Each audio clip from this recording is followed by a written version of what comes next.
you ready? Let's go. When you're feeling bothered and your spirit's low, your friends have turned their back and there's nowhere to go. Don't shed a tear, 'cause God will give you hope. If you're curious, then turn on. The Late Show with your number one man. Hope will light your heart. The Late Show, watch it 'cause it can. This is the Late Show starring Matt the Man Younan.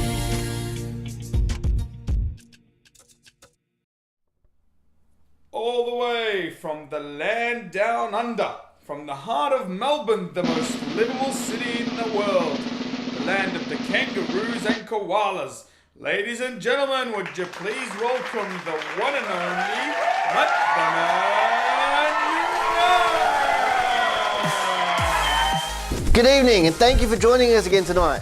Great to have your company as always. Some of you might know, I used to be an accountant. Now I'm trying to get into modelling, but business is slow. They told me I was gullible and I believed them. No, but all jokes aside, we have a smashing show for you tonight. We're lucky enough to have with us a great guest to address a very serious issue, that is depression. We've all been through rough and difficult times in our lives, or know someone that has. And unfortunately, a lot of these situations end with depression, leaving the person in a very dark and lonely place. Depression can be caused by problems at school, work, self-image problems, bullying, a relationship breakdown, or even losing a loved one. Depression can drive you away from God and lead you to question Him, question whether life's worth it. But remember that when the world is being unfair, God is always fair. And you might not know why this is happening right now, but there's a reason behind it, that as humans, we might not be able to comprehend just yet. And as the professionals say, recognizing and accepting depression is the first step to feeling better. But what do I know, yeah? That's why tonight we're lucky to be joined by a professional psychologist who has a wealth of knowledge in this area and heaps of experience dealing with people who suffer from depression and mental illnesses, to tell us more about how to deal with depression.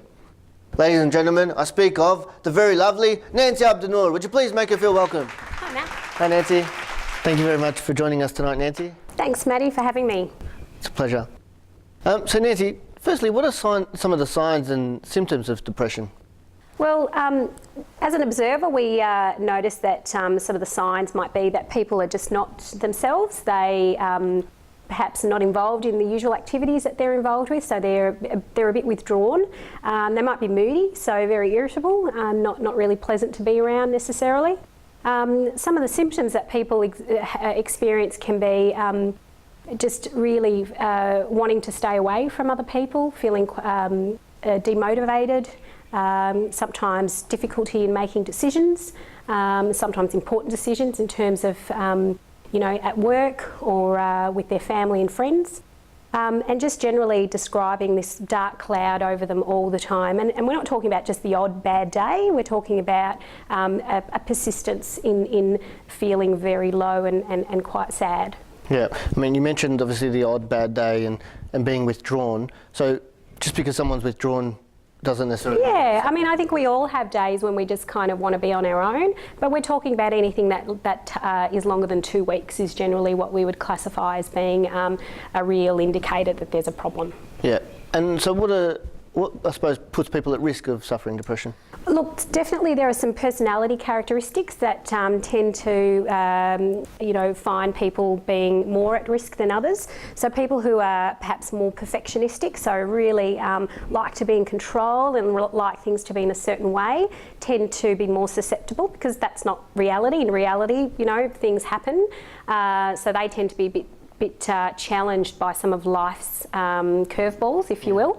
The other characteristic is probably genetics is another big component. So if there is a family history of depression, that there is a likelihood or there is a greater chance of you also experiencing depression through some point in time in your life. In saying that, depression is probably one of the most common mental illnesses out there. 1 in 5 people experience some form of mental illness. Wow, 1 in 5. 1 in 5. 20% of the yeah, population. so we say that, through the course of your adult life, 18 to 85, you will, 1 in 5 will experience some form of mental illness. It's a pretty high stat when you think of it. Yeah, but, varying degrees, and majority of the time it's very easily treated. Yeah. You mentioned obviously perfectionists and how they sometimes can't really cope with the curveballs in life. Are there mechanisms or ways that they might be able to deal with those sort of challenges a bit better? Yeah, definitely. I think in life, when we have goals and we're sometimes overachievers in certain aspects, we need to understand that, there are things that are out of our control, and when they are out of our control, accepting what those consequences might be or what those situations might be, and understanding that, tomorrow's another day, we get to give it another go, and, not becoming so focused on an outcome, because sometimes we forget the lesson that's involved in our own learning and development. Yeah. And if someone suffers from mental illness, how can it be treated? Well, I think it's important firstly to recognise that you're just not yourself and that there is a problem, and sometimes it's easy for other people to point it out, but we don't necessarily see it ourselves.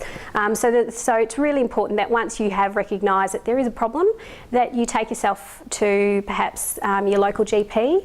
And the reason why I tend to recommend medical intervention is that it is a medical condition, and there is really good treatment out there, and it's it's not going to cost you the earth. But starting that conversation with your doctor is probably the best place to start. The next place is probably really to look at family and friends and identify your support network so that they can work with you while you're receiving your treatment. Because those support networks are really important. Crucial, absolutely. I mean, people with a solid support network will recover and generally recover quicker than other people. Not feeling like you're kind of carrying the load on your own is really, really important. And hopefully having compassionate people around you, because they know that, recovery from depression is not like recovery from a broken arm. You'll have good days and bad days, and just to stick with it and stick with you. Yeah, absolutely. And can depression be avoided? Look, it can. I think like physical health, mental health is really important to focus on, and looking after our mental health means that we do all the things that we do for physical health, eating well, exercising, getting enough rest, maintaining good relationships. And what that means is that don't become overburdened and consumed by negativity and problems that you might find in your life. Focus on problem solving and strategies to work through it. Everyone experiences ups and downs, but we can really focus on the positives. I always say count your blessings, not your problems. And know that tomorrow's another day. God's with you every step of the way, so you're never on your own, but just recognising that you don't have to do everything on your own is also important. That's beautiful, and it rhymes too. I mean, tomorrow's another day and God's with you every step of the way. That's right, absolutely. How can we help those suffering from depression? Look, I touched on it before, but I think having a lot of compassion and patience. I mean, we all have been around someone who is really irritable and sometimes a bit frustrating because you just can't get them to see what you see. But the reality is, being around someone and helping them means you leave your judgments and your opinions at the door, and you accept them with an open mind and an open heart. And that's really the Christian way of being supportive and being there for anybody, irrespective of what their condition is, but especially for someone with a mental illness, because it can be really challenging, and just working through it and just engaging them as much as you can so that they know they're not on their own, and to keep them motivated and remind them that there is light at the end of the tunnel, and to stay focused on their treatment and their recovery, because that's the most important goal. And they can recover? Absolutely, absolutely. Beautiful. Thank you very much for joining us tonight, Nancy. We really appreciate your time. Thank you. Thanks for having me.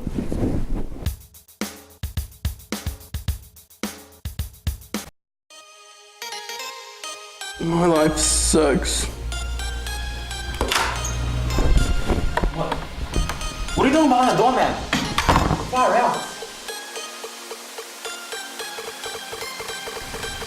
Bro, just pull yourself up by the bootstraps. Jeez.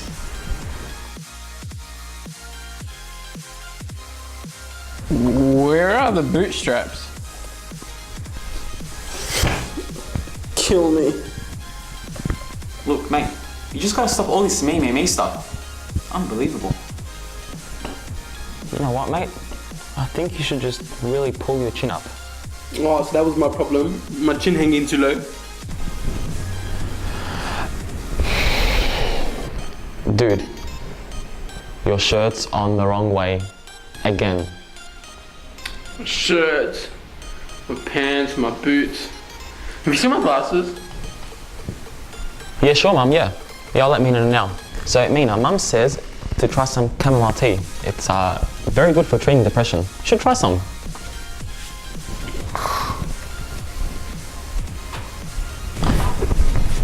Yeah. But, you know, Mina says thanks, Mum. Thank you.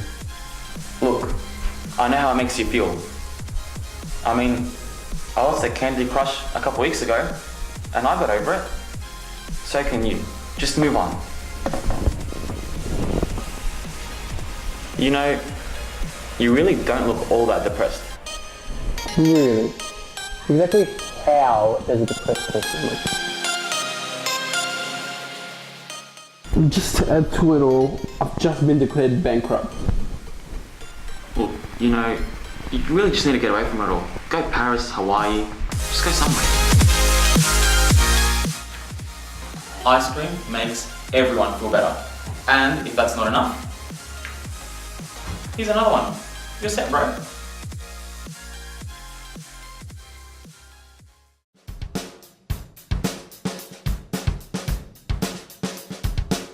Love that, Mina, as always. So today we're talking about depression.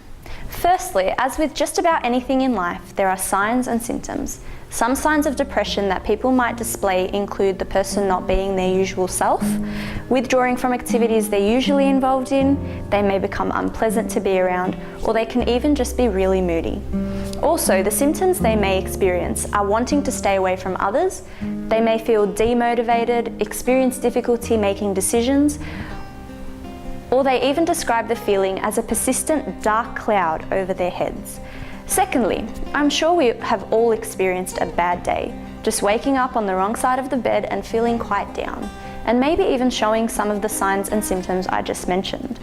However, this may not necessarily be classified as depression. As Nancy kindly taught us, depression is a condition that is generally diagnosed if the individual is feeling this for way over 2 weeks. Which brings me to my next point. If you've been feeling down for only a few days, then you have nothing to worry about because it's not a great feeling, but it's definitely not the end of the world. If you have been feeling down for around about 2 weeks, then you also have nothing to worry about because, as Nancy said, depression is really easily treated. 1 in 5 people experience this condition or suffer from some form of mental illness. That's 20% of the population. That's a lot of people, so don't stress because that means there's a lot of well-qualified professionals who can deal with it. So in short, all you've got to do is go and see someone. Depression is not a sign of weakness, but rather when we suffer, we enable our bodies and our minds to come closer to the Lord if we accept Him. We all go through tough times throughout our lives, even King David did. In fact, he's a great example. In Psalms 38 he says, "I am troubled, I am bowed down greatly. I go mourning all the day long. I groan because of the turmoil in my heart." This is a man of whom God said has a heart just like mine. Sounds like he was pretty down, but God never left his side, because after all, God is the hope of the hopeless and the help of the helpless. Finally, don't stress over the uncontrollable, because some things are just simply out of our control. And that's what God is there for. I mean, if we could honestly control everything, what purpose would God serve in our lives? Just control the things you can. Sometimes we're just so caught up in the outcome that we quite often forget the lessons we should have learned as part of our development. If you are suffering from any form of depression or just need someone to chat to, we urge you to give Beyond Blue a call on 1300 22 4636 in Australia. Otherwise, check out your local helpline. They're always willing to listen. Hope you stay well, and I'll catch you next week. Back to you, Matt.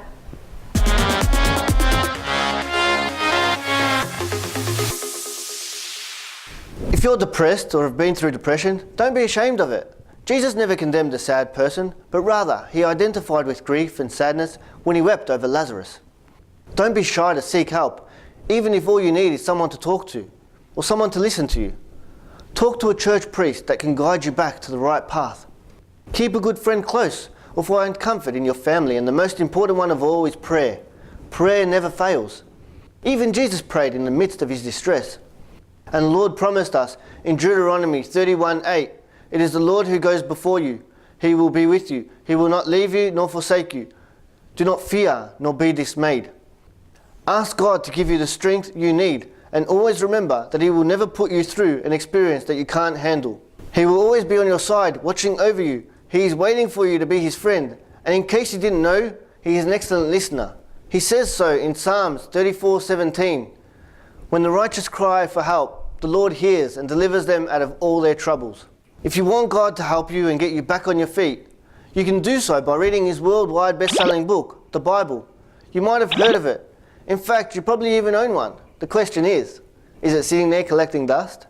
If so, open it up and find the one true man that can lift you up. There's a saying that says, don't tell God how big your storm is, tell the storm how big your God is. On that note, I hope you benefit from tonight's episode as much as I did. Keep an eye out for our next episode. I hear it's going to be great. On behalf of the whole team here, take care, God bless, and have a great night. And we'll see you all next week. Are you ready? Let's go. My life sucks. What are you doing behind the door, man?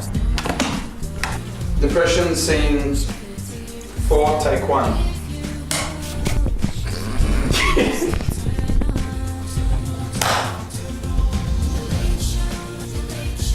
My life sucks. What are you doing behind the door, man?